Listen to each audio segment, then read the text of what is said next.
हम कॉलेज जाता नहीं। अच्छा ठीक, खुश रहा। अरे काजल जी आज इतवार के भी कॉलेज क्या बात है? हाँ, परीक्षा नजदीक बा ना, इस एक्स्ट्रा क्लासेस बा। अच्छा अच्छा तब ठीक बा। देखा मन लगा के पढ़िया, काहे कि ये बार क्लास में फर्स्ट आए के बा। जी भैया। जा खुश रह जा।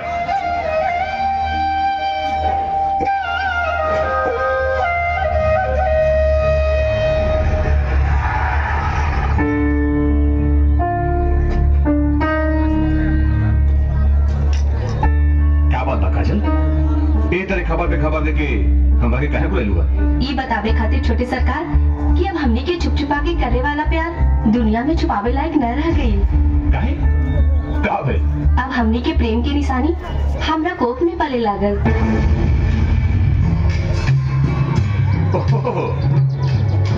तो हमरा के ब्लैकमेल करे का अच्छा फार्मूला तैयार कर ले लो। Blackmail formula? ये कैसन बात करत बानी छोटे सरकार? बिल्कुल सही कहा। जवानी का जोश में तू अपन होश भुला गलती तो हर बात तू समझा। ना छोटे सरकार, ये दुनिया में अब वो दिखावे के लायक न रह जाए। हमार भैया हमरा गला घोट के मार दिए। एक तरह धोखा मत दे छोटे सरकार। देखा काजल, हमारे प्यार कैसा इंसान है, पता ना जाने कितना लेकिन के पेट में पल रहा है। उसका होशियार रहे। देखो तू सीधे डॉक्टर से मिलके साफ सफाई करा ले, झंझट खत्म हो जाए। ना छोटे ठाकुर, हम वो तमाम लड़कियों में से ना है। काजल नाम है हमार। आँख में लग जाए तब बन जाए सिंगार, और माथे पे लग जाए तब बन जाए कलंक। तू हमारा इज्जत और जिंदगी से खिलवाड़ कैले पड़ा। इतना आसानी से हम चुप ना बैठा। गर्दन में ढोल बांध ले, बजाओ, सबके बुलाओ, गांव समाज पुलिस कोर्ट कचहरी, देखा तो नहीं कि हमारे के वो काव उखाड़ लेता।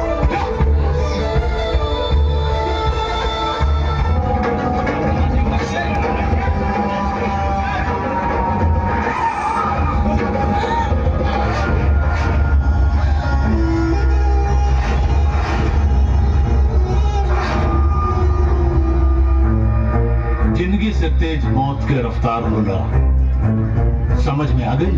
मौत से भी तेज रफ्तार मोहब्बत के होला, और जगह मोहब्बत हो जाला ना, वो चले ना हवा में उड़ेला। और तोड़ जैसे प्यार के दुश्मन भिखारी भिखारी नियन हाय हाय करे हाय हाय। इस तोता के पाक कितना तुरसन कि खोता में लुकाए से पहले कर करेजा के लगवा मार दे।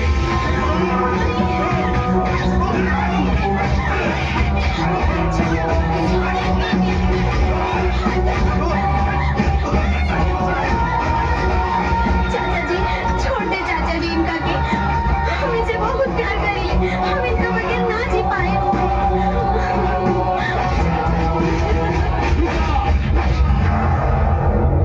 लखनऊ से भाग के यहाँ गए, लेकिन अब तोरा में इतना हिम्मत नहीं खे कि 4 कदम चल के हमारा भतीजी के हाथ थाम सके।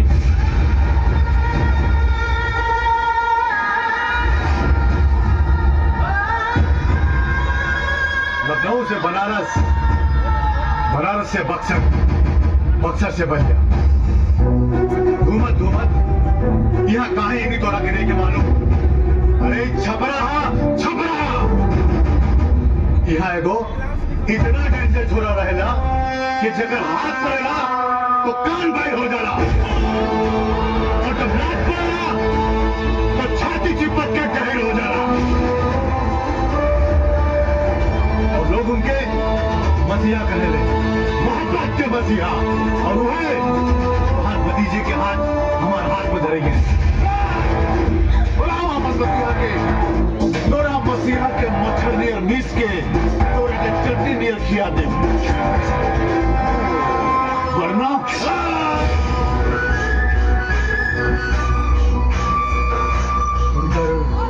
आहट आ रहा,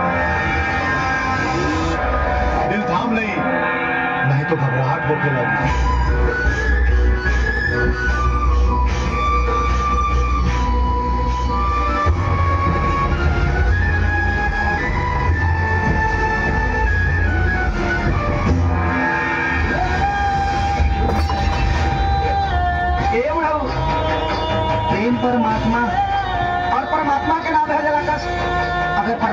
दे बखस तो पूरा जीवन हो जाए ना। वैसे भी जहाँ बात डाला कन्हैया के बांसुरी के गीत वो जी होला प्यार के जी। बाबू इते बजाओ ये लोग के हम बजाओ।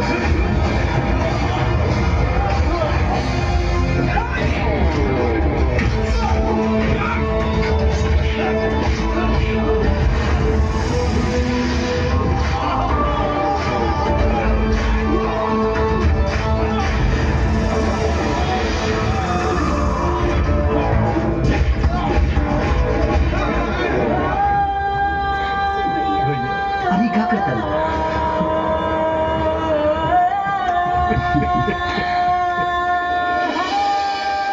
तोरा लोग बिल्कुल चिंता मत कर। तोरा लोग के देखल सपना हम पूरा करब, शादी के फेरा लगवा के।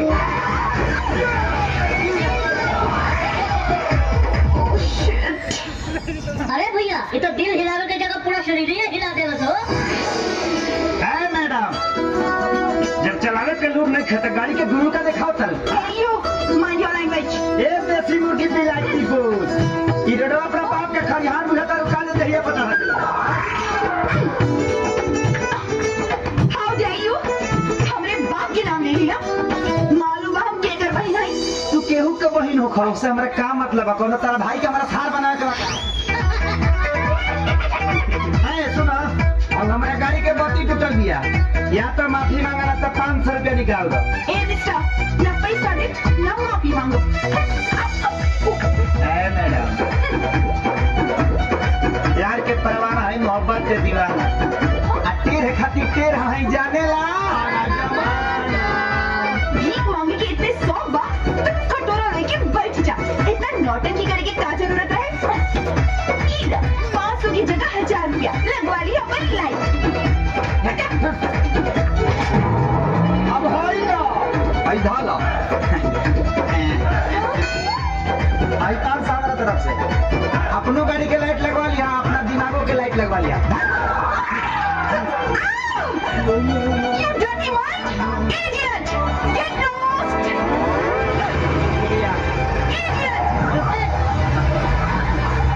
तू अंग्रेजी में घर पर खाना खा के बोला से क्या रे? तू गाड़ी देख के बादल। अच्छा तब देखो कर अंग्रेजी के भोजपुरी से कन्हैया के दागो।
इजहार हो जाए तो मोहब्बत हिट बा।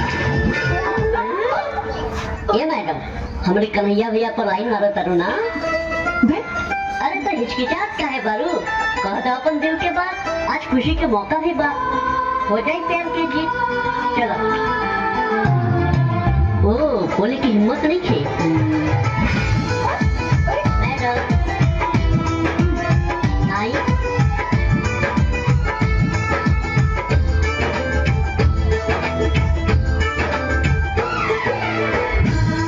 ये ले आजा के दे दी।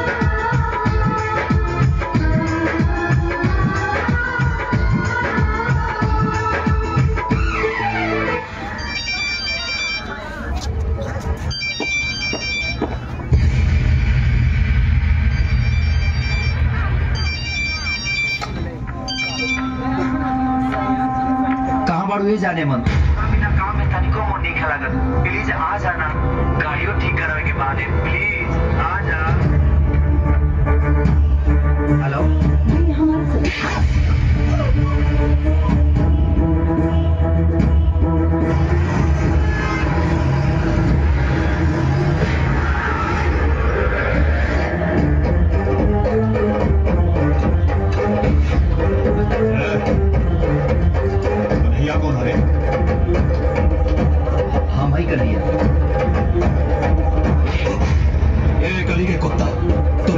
से पहले हमारे बहन पर नजर उठा के देखे के नजर का हम तो दिल लगा चुके बनी छोटे ठाकुर। आज के बाद रानी पर नजर उठा के बिना देखे बोल देती अगर तुम्हारा बहन से सच्चा मोहब्बत ना के लिए रहती। छोटे ठाकुर ये एगो मैकेनिक के हाथ था, आए हाथ से बिगड़ल इंजन के दुरुस्त करी। अगर तू रानी के भाई ना रहता ना तो तोरा दिमाग के नट बोल्ट अभी टाइट कर। कन्हैया कन्हैया कन्हैया कन्हैया क्या कर बड़े पागल हो गए बड़े तू गुन्ना बहुत हाथ उठाओ बड़े।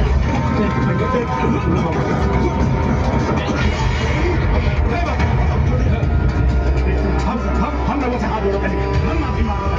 अरे तू नादान है ना समझे ओकर को माफ कर दे मुन्ना बाबू, माफ कर दे। अच्छी तरह समझा दे, अगर समझ जाए तो ठीक, बोटी बोटी काट के फेंक दे। जी जी जी हम समझा दे। जी जी हम अच्छी तरह समझा दे।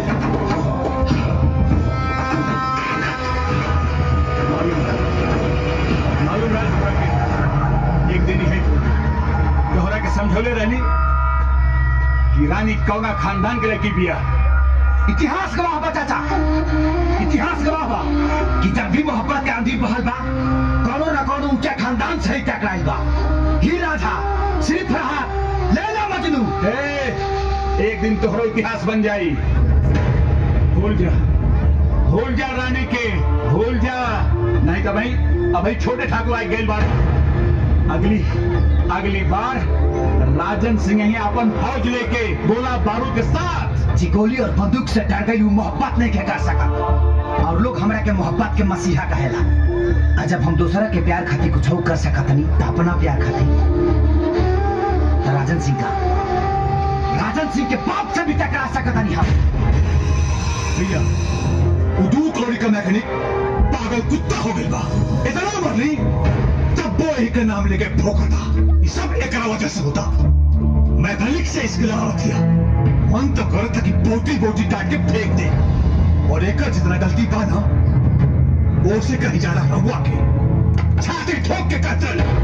रानी हमार बहन ही हमारा साथे विश्वासघात ना कर्जों से विश्वासघात जुकाजों से तो अक्सर ना भैया, हम कौन विश्वासघात नहीं की करेंगे। हम ऐसे कौन कदम नहीं क्यों डाले जो न से राहुल से जीत चुके। हम तो कन्हैया से सच्चा प्यार करने वाले भैया। हमारे खानदान में सिर्फ शादी होना प्यार ना। हम सब कुछ बर्दाश्त कर सके लेकिन अपन खानदान के माथे पर कलम के टिकाना। आज के बाद एक घर से तोहार कदम सिर्फ टोली में बैठे खातिर निकले। लाख सितम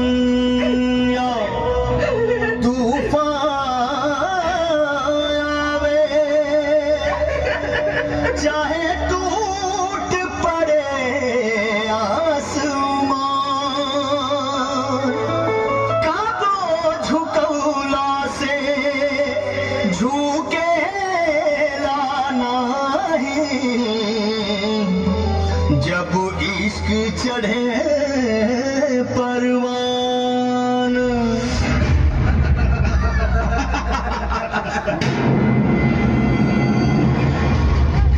खानदान पर आंख उठा के देखे वाला कन्हैया ये है भैया।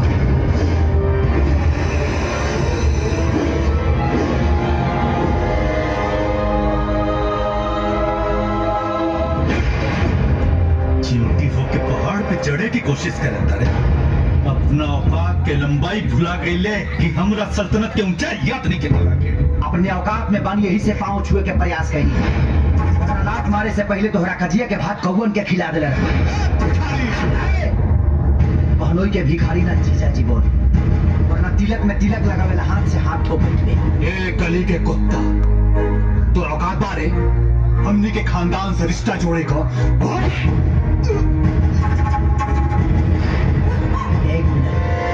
सिर्फ 1 मिनट लाकर तोरा घर के मान मर्यादा के मिट्टी में मिला देले रहती, अगर रानी के घर से भगा के लेके रहती और हमारे के कुछ न उखाड़ पाए।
हमारा साथे ना रला ऐसे कमजोर पड़ता नहीं है।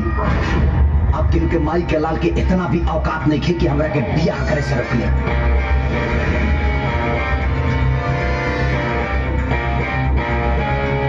ठाकुर साहब तो के 8 दिन के मोहल्ला देता है, अगर ये 8 दिन में राजी खुशी से हमनी का आशीर्वाद दे देना तब तक ठीक बा, अगर ना देबा ना तो ओकरा बाद आशीर्वाद मांगे खातिर ना भाई डायरेक्ट विदाई करके ले जाए।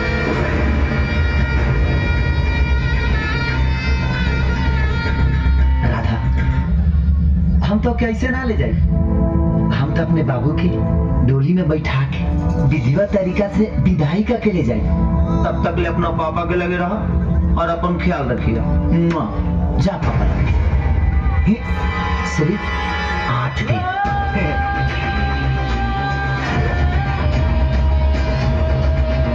8 दिन बच के ना जाके चाहिए।